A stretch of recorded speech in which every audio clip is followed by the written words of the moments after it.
What?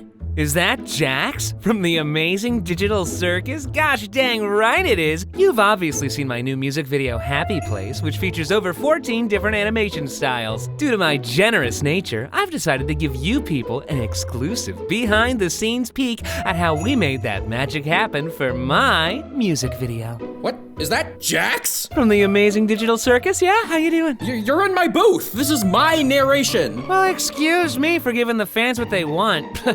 Everyone knows me. Nobody knows, what's your name? Zach. Already forgot, see?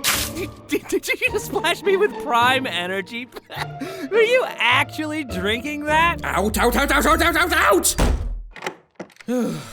We're gonna be going through how we created each different animation style in Happy Place, and also talk about the incident. There was a shot that we tried really, really hard to get in the video, but ended up having to scrap for reasons. More on that at the end of the video. Without further ado, let's plunge right into the third dimension with Violet's shot. We've been big fans of her low poly work for years and thought that this video would be the perfect opportunity to finally work together. So tell us how you did it, Violet. Hi, I'm Violet. I'm primarily a low poly 3D artist and animator. So I worked on the low poly Ragapha shot. You know, she's thrown into this low poly world. So first I sketch out the designs I want to use for the shot. Then I use those to reference when I'm 3D modeling. So I use Blockbench for my art, which is a bit different from kind of your traditional 3D software. First I build the character, which in this case is Ragapha, and she's kind of just built off these like very simple kind of, you know, shapes. Once I have the character, I will build the set. It's also built very similarly. These are just like cubes. Once I have both of them, I can go into animating, which in this case is also very simple. You know, she's kind of just being stretched around. You can see that's a face that's perfectly sat on the body, but you know, from the camera's perspective, it looks really cool. In kind of classic or traditional 3D animation, animators will use interpolated pose where it'll go from one key to another. But in here, it's like the pose is snap, and that creates a very kind of traditional 2D look. It helps the shot be more grounded in kind of a more unique, like stylized animation. Once I have all the frames, I can export it into editing software. My editing software choice is DaVinci Resolve. This lets me do special things to the different layers. For example, I've done an outline here of Ragapha. There's a fewer things which I did in post. For example, the little speech bubble that appears on Ragapha's head is made in post and added in post. The shot took me just over like 10 hours. That includes like concepting and modeling and animation and compositing. But it is like a 3-second shot, so you can see how much work goes into a 3-second shot from a, you know, an animation perspective. I know a lot of 3D modeling can be pretty daunting. Low poly is very like simple. You can make very simple shapes if you wanted to. Keep trying different things, experimenting. And also use inspiration, and don't be afraid to use reference as well. Next up is the part where I banished Kinger to MS Paint, where he remained for 6 consecutive days before law enforcement realized he was gone. Okay, I'm leaving. I'm hiding behind the door. I'm leaving. All yours, Madeline. My name is Madeline, and I am a 2D artist / animator, and I did the anime Zooble, the MS Paint Kinger, and the animation interaction Gangle shots. The Kinger animation was inspired by this artist. They had done something that the ZAMs thought was super cool and messaged them about it, asking if we could reference them, and that's where the inspiration came from. And for this one, I animated in Toon Squid. So I did the key poses, and then I would go through and roughly animate, and then go over with the line art and then color it in. But yeah, I really enjoyed this one. This one probably took the longest out of all of the shots I did. Probably around a week. Up next, Madeline's Zooble shot. So the first shot I was assigned was the anime Zooble shot. This was the reference I was given. I was super excited because I have been meaning to do like a vintage anime type style anyway. Specifically with Zooble, they were extra difficult because of how many different colors and body parts they have. That was probably the thing I spent the most time on, was the coloring for this one. It took 5 hours, but it felt like 5 days. I think a majority of the time when I'm animating, a lot of it is just me trying to think, like visualize what I'm going to make before I actually make it. Next, we're looking at the flipbook shot, which is kind of the precipice for the incident shot, but I'll let our next guest talk about it.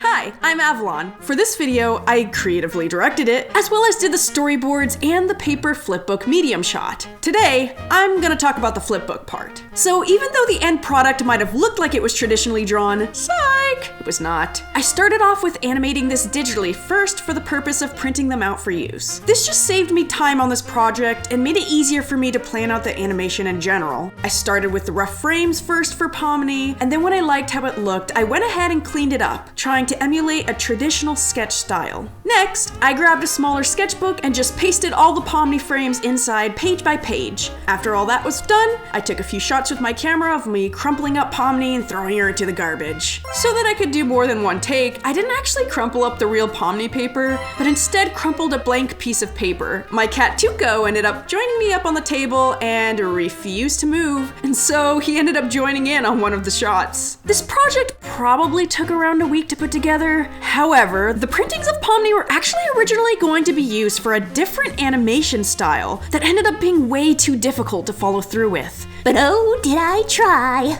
I tried. But we will dive more into that later at the end of the video. Ah yes, the art versus artist shot. Madeline actually creates more content like this on her own channel, The Living Arcade, so we thought this could be a cool opportunity to sort of incorporate her signature style. For the gangle shot, I was given myself as a reference, which pretty much meant that I got free reign with this shot. It was pretty simple. All I had to do here was draw the crack in her face and then hope that it lined up with the rest of the animation and press play. This one was definitely the easiest. This took the shortest amount of time. I'd probably say I did this in a day. Beginning animation was kind of intimidating because I didn't know where to start. If I were to give any advice, it would just to be like jump in wherever you can. Doesn't even matter if it's good or bad, just go for it. Up next, we have the part where Jax turns into a furry. Hey, kids! Today we're gonna be moving to the next slide. No, Jax, we're gonna talk about it. Don't listen to him, kids, especially if he says I'm a closeted furry. My poor eyes. Anyway, take it away, Cheshie. For a quick rundown of how this went down, they'd seen my Jax cosplay video and wanted to know if I was interested in contributing a quick clip of Cheshie. And for those wondering, this isn't actually a Jax fursuit, but it's purple and it has bunny features, so it works. Step 1 was figuring out the motions outside of the suit. After that, I did 3 sets of about 5 takes each. The first set was with flat white lighting, and I don't know, it didn't feel like it had a lot of pop, so I added the 2 colored lights for a bit of a gradient look. Only problem is on set 2 I forgot the fill light, so I did the last set, 1 key light, 2 background lights, and a combination rim sort of fill light. In total, I filmed about 7 minutes of footage for this, and that included the lighting test. After sending it in, it was just waiting for the video to drop. Lastly, but certainly not leastly, before we dive into our lightning round, we have Robin's Pomni run. Hi, I'm Robin, also known as KittenSneeze, and I did the 2D animation hybrid shot from this music video. I don't think my mind clicked on how difficult a 2D shot being integrated with 3D was going to be. I started with sketch concepts for what Pomni would look like in 2D. This was what I was provided, animatic-wise. But in order to motion match it perfectly, I had to start by tracking the head and pretty much reverse engineered the 3D animation. So I tracked the head, I went over with a really rough motion pass, and then this is the final tied down rough animation pass. I kind of tried to keep everything separated. It allowed me to keep track of them better, and it also allowed for Joe, the cleanup artist, to know how to separate the layers. This is the line pass of the cleanup, and these are just placeholder colors so I can see how it looks before the color palette was finalized and decided. And then this is the final cleaned up, completely colored version of the animation, which in this final pass, everything is on separate layers, which allowed me to comp it easier because I was matching the lighting of the 3D scene, and this is how it looks fully comped into the scene. That took probably 40 plus hours of work, so you know, takes a while, but hey, it's worth it. If you'd like to watch a more in-depth breakdown of the shot, you can watch this video on my channel. Link is in the description. Oh, Zachary! Hey, I thought you didn't remember my name. Ah, my turn! Welcome to the lightning round, folks. Kane's real life hands was just some idiot on a green screen wearing a Halloween costume. We got a Gangle skin and busted a move in Minecraft. Ow! Got a Jax plush and busted a move in the woods. Make pancake versions of the characters based on the abstraction scene from Inside Out. A missile from Lethal Company snuck on set. Downloaded a bunny video on Adobe Stock and— You shot me, you sick Oh, I'm sorry, I maybe went a little too far. Aaron mashed a bunch of real eye and mouth photos together, inspired by the flower from that one game. Are we done? No, we still have... Hi, it's me again. You know, we learn many lessons throughout our lives, and one of them is that sometimes we don't get what we want, no matter how much you want it, and no matter how many retakes you go through. There was a shot we really wanted to put into this video, but we couldn't shoot the great final take, no matter how hard we tried. I came across this really cool paper animation video from a YouTuber called Fendi Chi, where he puts up a bunch of traditionally drawn frames face up, and then he'll flip through them. I thought it was just the coolest thing, and I was like, we gotta add this into our video. So I added it as a reference in the storyboarding phase, and little did I realize that I would soon be assigned this task myself. It was my first time doing anything like this, and there weren't really any tutorials online for this specific type of animation that I could find anyways, so I just kinda wung it, and I did it by eye and I guess common sense. I went out to the craft store to pick up some supplies and got these long foam boards to use as the runway, and these sturdy plastic sheets to cut out and use as stands for every frame. I then started puncturing the Pomni stands onto the runway, and after all that, the setup was all complete, and the hardest part was over.